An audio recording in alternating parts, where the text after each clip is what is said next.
is the bite technique, and it's not like, oh my gosh, you give me a little love bite. This is a very devastating strike that we also want to remind we use only in extreme situation. Yes. One, because it can create permanent damage.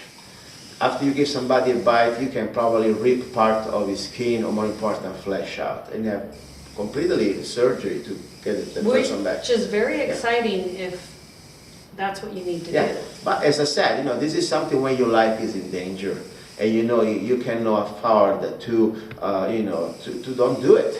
And most of the time, maybe an opponent is stronger than you and got you in a position that maybe you panic, or maybe you don't have the right techniques or the right timing to do other things. So yeah, there is the damage, the danger that you may have now to face potentially diseases. The person may have hepatitis or may have other things. But at the same time, look at the immediate situation. You may be dead in a few seconds, so you're better off figuring it out later about diseases. So now, how we bite. It is not just giving a bite. It's about using your canine part in a way kind of very different from the regular chomp that you do when we eat. We try to rip meat in small little bites. And more important now, we want to control our prey. So let's say for a moment you are the victim. Okay. I think you are the victim.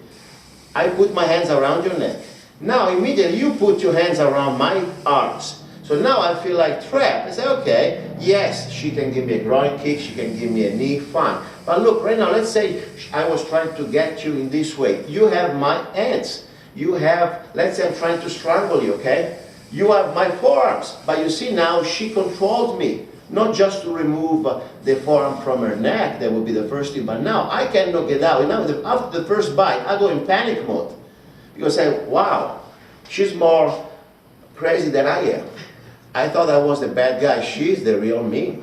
So psychologically now you're reversing the situation. Right. And more important, it can get you out of many things that you could be, let's say for example, wrestling.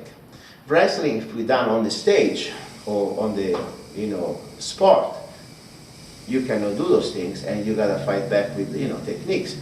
If you want to really fight a wrestler, you have so many times you could just buy them. Yeah, and all these techniques go to hell. Somebody can be a professional blaster and follow the rules, that's fine, but all I need to have an access to a leg or to an arm or to a hand, and all this choking and things are gone. So it can really give you a lot of years of martial arts in just a few minutes of training, okay? How to do it. My humble experience, you don't want to do, of course, some people, get like, if you like meat, like a roast beef, something that is similar to the human, consistency. And then wrap it up with a regular white, possible clean shirt, t-shirt, to have the feeling also that you may sometimes hit and bite not just on flesh, but on some tissue, like it could be other material, like a t-shirt. And then at that point, a couple of times, you don't need to do this every week, okay? Just a couple of times to get the feeling, rip it.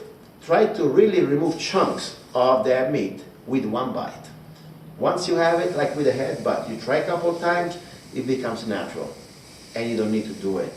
But just do it a few times, and you will be surprised that you have a very powerful tool that sometimes is very underestimated, but can be the most devastating strike that also psychologically somehow